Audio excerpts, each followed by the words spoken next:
आप देख रहे हैं यंग बाइट्स, मैं हूं आपके साथ पूजा ठाकुर। इस समय मैं मौजूद हूं इंदिरा चौक में और विजुअल्स हमने आपको दिखाए जहां पर एक तरफ पुलिसकर्मी ड्यूटी दे रहे हैं लॉकडाउन की, वहीं अगर इस तरफ की बात की जाए, दूसरी तरफ की बात की जाए तो ये वो सुलभ शौचालय है जिसकी कंप्लेंट हमने पहले भी जो है की थी और बार बार अपने मीडियम से हमने प्रयास किया था कि जम्मू म्युनिसिपल कॉरपोरेशन तक आवाज़ पहुंचा सके कि ये जो सुलभ शौचालय है ये कभी भी गिर सकता है। और आखिरकार वो दिन आ ही गया कि ये सुलभ शौचालय जो है वो धंस कर गिर चुका है। साथों से आप देख सकते हैं कि किस तरह से दीवार जो है वो गिरी पड़ी है। और सबसे बड़ी बात यह है कि शुक्र है इस चीज़ का कि लॉकडाउन था और किसी भी जान माल को खतरा नहीं हुआ है। पुलिसकर्मी भी तैनात आप देख रहे हैं कि शुक्र है उनको भी कुछ इसका नहीं हुआ। लेकिन क्या अब जम्मू म्युनिसिपल कॉरपोरेशन इसी हादसे का इंतज़ार कर रही थी कि कब ये सुलभ शौचालय गिरेगा और हम काम करेंगे? तो 7 और से अभी तक देख रहे हैं आप, ये सुबह का गिरा हुआ और अभी तक यहाँ पर कोई भी उठाने के लिए नहीं आया, किसी ने कोई संज्ञान नहीं लिया इस चीज़ को लेकर। तो 7 और से आप देख सकते हैं, ऊपर से हम आपको दिखाएंगे। इससे पहले भी हमने आपको इस वॉशरूम का जो है दृश्य दिखाया था और कई सारे स्थानीय लोगों ने इसको लेकर कंप्लेंट भी की थी कि ये जो कभी भी गिर सकता है और इसकी साफ़ सफाई नहीं है। और आप साफ तौर से देख सकते हैं कि किस तरह से ये गिर चुका है।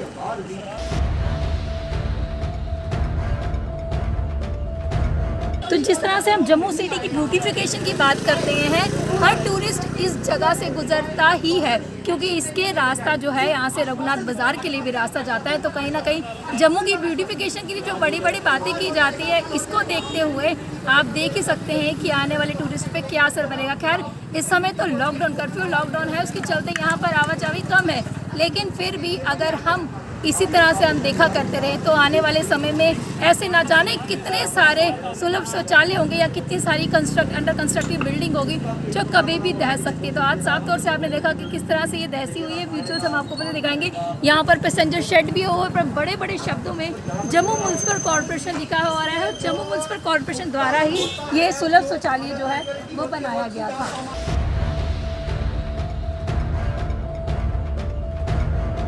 यहाँ पर खूबसूरती दर्शाई जा रही है, गमले लगाए गए हैं, पॉट्स लगाए गए हैं ताकि हमारा जम्मू जो है वो सुंदर दिखे। लेकिन इसके साथ साथ क्या असर पड़ेगा आखिर जितने भी टूरिस्ट आएंगे? टूरिस्ट की बात छोड़िए, जो हमारे आम नागरिक है जो जम्मू म्युनिसिपल कॉरपोरेशन पर भरोसा करते हैं कि अब विकास होंगे, विकास की नए नए कार्य तो हम आपको लगातार दिखाते हैं कि नए नए प्रोजेक्ट्स पे काम किया जा रहा है, लेकिन क्या पुराने जो कार्य हैं या जो पुराने पेंडिंग कार्य हैं क्या उस पर ध्यान दिया जा रहा है या जिसकी मेंटेनेंस होनी है क्या वो मेंटेनेंस है या नहीं? कुछ लोग यहाँ पर जुड़े हुए हैं, उनसे हम बातचीत करने का प्रयास करेंगे कि आखिर यहाँ के जो स्थानीय निवासी हैं उनका क्या कहना है। आपका नाम? मेरा नाम अशोक कुमार है। अशोक जी, क्या कहना चाहेंगे आप जिस तरह से ये सुबह ये हम तो ये कहते हैं ये तो पहाड़ी क्षेत्र है, इसको जितनी जल्दी हो इतनी जल्दी संभलना चाहिए, किसी का नुकसान नहीं होना चाहिए, ना ही कोई जीव हत्या होनी चाहिए। ऐसे में कोई भी होते दुकानदार या कोई बीच में बैठे होते वो तो मर जाते जी। ये तो 9:30 बजे का हादसा है ना, ये हादसा ही हुआ ना, अभी तो रोड भी बंद हो सकता है। इससे पहले भी आप लोगों ने कंप्लेंट की थी जम्मू म्युनिसिपल कॉरपोरेशन, पूरे बाजार ने की हुई है भाई, ये कभी भी गिर सकता है। तो क्यों नहीं देखा गया? क्या इंतजार हो रहा था हादसे का? ये नीचे काम लगा हुआ था इनका, थोड़ा सा इन्होंने बोला कि शायद ये काबू में आ जाए, लेकिन ये बढ़ गया है, ज़्यादा हो गया उसकी वजह से। पुराने कामों की मेंटेनेंस नहीं की गई लेकिन नया काम जो है शुरू करवाया। जी जी। क्या कहेंगे इसको लेकर, आप क्या अपील क्या करेंगे? हम तो कहते हैं कि जो गिरने वाला है उसको पहले समझना चाहिए, अगर गिर गया है तो अब इसको समझना, ये गवर्नमेंट का ही काम है, म्युनिसिपैलिटी का काम है। अगर इधर यात्रु बैठे होते, खुदा ना खासा जैसे रश होता है ना, यात्रु का टाइम होता है, अगर अभी तो लॉकडाउन है, अगर लॉकडाउन ना होता तो इधर तो हज़ारों यात्रु बैठे होते हैं, लगाए गए हैं, पंखे लगे हैं, सब कुछ लगा हुआ है, सब कुछ बनाया हुआ। गवर्नमेंट का ये भी ध्यान होना चाहिए कि ये किस ढंग से बनाया गया, क्या इसका रेफ्यूज क्या आ सकता है, इसको पहले पक्के में होना चाहिए, उसके बाद। आपका नाम? मेरा नाम भारत है। भारत, मुझे बताओ क्या कहना चाहेंगे? यहाँ पे बड़े बड़े अक्षरों में लिखा है कि जम्मू म्युनिसिपल कॉरपोरेशन का सहयोग करें, तो किस तरह से आम लोग इसका सहयोग कर सकते हैं? मैडम बात ऐसे है कि इनको पहला पता करना चाहिए था कि जगह कच्ची है या पक्की है। इन्होंने कच्ची जगह पे ही ये शेड बना दिया, कोई मर जाता तो कोई इसका जिम्मेदार कौन होता? गवर्नमेंट ही होती है। और कौन जी, तो इस चीज़ का शुक्र मनाते हैं कि इस समय लॉकडाउन था और किसी जान माल को खतरा नहीं हुआ। हाँ, ये रब का शुक्र मनाया जाता है कि कोई मरा नहीं, इधर सब बच गए हैं। तो आप क्या चेतावनी देंगे या क्या अपील करेंगे? अब गवर्नमेंट से यही अपील करें, इसको बनाया जाए, फिर से शुरू किया जाए। जी, गवर्नमेंट को चाहिए कि इसको ज़्यादा से ज़्यादा कंप्लीट किया जाए, जो भी काम रुका हुआ है। और जो और भी ऐसी जगह हैं जहाँ पे हादसे होने का डर है, उनको पहले से संभाला जाए। गवर्नमेंट से यही अपील करते हैं हम कि ये ध्यान रखें कि यात्रियों का भी देखें और दुकानदारों का भी रखें। ऐसे कोई मर जाता तो कोई कौन जिम्मेवार होता है। साफ तौर से आप देख सकते हैं यहाँ पर लिखा गया है साफ साफ अक्षरों में, मंदिरों का शहर जम्मू की सुंदरता को चार चांद लगाने वाली ये वाटिका आपकी सुविधाओं के लिए है। इसके रख रखाव में जम्मू म्युनिसिपल कॉरपोरेशन को पूरा सहयोग दे।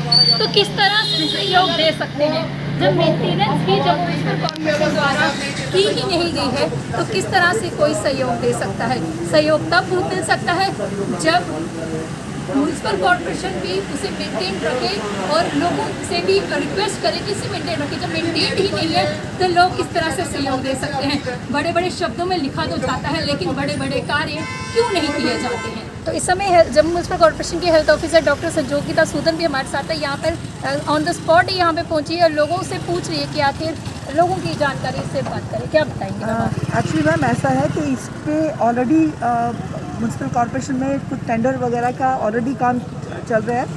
दूसरी बात है कि कोरोना की वजह से मुझे लगता है कि चीज़ें कुछ डिले हुई है, क्योंकि अवेलेबिलिटी अभी कुछ काफ़ी सारे हमारे जो नाले थे वो भी बना नहीं पा रहे हैं, क्योंकि रेत वगैरह पिछले दिनों जो हमारे जो ठेकेदार वगैरह बोल रहे थे कि रेत नहीं मिल रही, हमें उसकी दिक्कत हो रही है। तो शायद वो भी एक रीज़न है कि ये चीज़ें हो नहीं पाई। तो ये खुद गिर गया? ये खुद गिरा है, आज सुबह गिरा। एक्चुअली मुझे भी नहीं पता।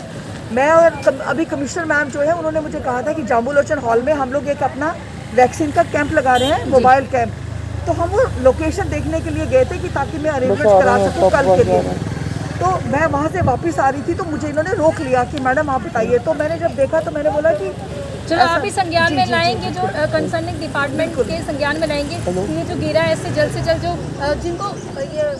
जिनकी दुकान गिरी है उनके लिए क्या कहेंगे आप?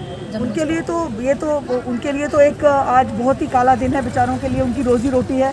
पर मैं पूरा यकीनन तौर पे ये कह सकती हूँ कि मुझे पूरा यकीन है कि इसके लिए गवर्नमेंट भी और हमारा डिपार्टमेंट भी कुछ ना कुछ तो करेगा, मतलब ऐसी बात नहीं है। जी धन्यवाद। तो देखा, जो यहाँ के रहने वाले स्थानीय निवासी थी वो भी बाहर आके देखने लगे कि जम्मू म्युनिसिपल कॉरपोरेशन द्वारा बनाया गया सुलभ शौचालय किस तरह से आज सड़कों पर गिर चुका है। तो उन्होंने यही अपील की है कि नए नए प्रोजेक्ट शुरू करने से पहले जो पुराने प्रोजेक्ट है उसे पूरे तरीके से मेंटेन किया जाए और आने वाले समय में ऐसा फिर से हादसा ना हो। इसलिए जम्मू म्युनिसिपल कॉरपोरेशन को देखना चाहिए कि ऐसी कौन सी जगह है जो धंसने वाली हैं या जो अंडर कंस्ट्रक्टेड है, उसको पहले पूरी तरीके से प्रोटेक्ट किया जाए ताकि लोगों को कोई भी नुकसान ना हो। अगली अपडेट लेकर फिर मैं हाजिर होंगी, तब तक के लिए आप देखते रहिए यंग बाइट्स। वीडियो जर्नलिस्ट अभिषेक बड़ू के साथ मैं पूजा ठाकुर, यंग बाइट्स जम्मू।